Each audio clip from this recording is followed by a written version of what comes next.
Well, thank you so much, Senator Schumer. You know, again and again over the last year, President Trump and Republicans in Congress tried to jam through their terrible Trump Care bill through Congress, and people across this country stood up and they said no. And they said no because Trump Care would raise costs for patients and families. It would take coverage away from millions of people, and it would undermine care for people with pre-existing conditions and remove protections against insurance companies who deny coverage for maternity, mental illness, substance use disorders, and other essential care for their families.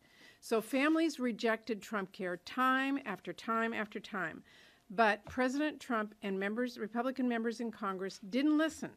In fact, because he couldn't force Trump Care through Congress, President Trump decided to create it from the Oval Office by sabotaging families' health care in every way that he could.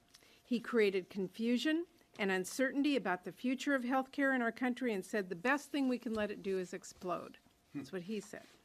He intentionally made it harder for people to get covered by making open enrollment windows shorter and slashing investments in telling people about their coverage options.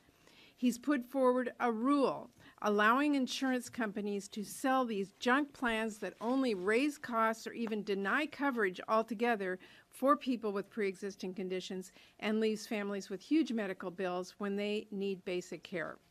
One report even showed one of these junk plans denies hospital coverage on weekends. And Republicans in Congress didn't just sit by and watch this happen, they helped. They helped by passing a tax bill that President Trump's own former Secretary of Health admitted, right here, it would raise premiums. Unfortunately, all of this sabotage has had a real impact, and the rates going up are beginning to make that clear. And it's especially frustrating because it did not have to be this way. Just months ago, Republicans and Democrats had a bipartisan agreement. It would have lowered premiums and stabilized healthcare markets.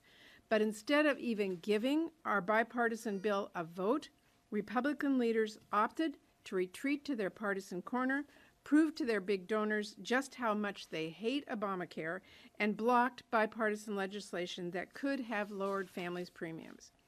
So, my message to Trump and Republicans today is, patients and families deserve better than the higher costs and dysfunction they are getting under Trump Care by sabotage. And as soon as Republicans are ready to work again in a bipartisan way and act actually to lower families' costs, Democrats will be at the table. We are ready for Republicans to join us. There is no good reason to wait, and that's what we are pushing for. So thank you very much, and let me turn it over to Senator Wyden.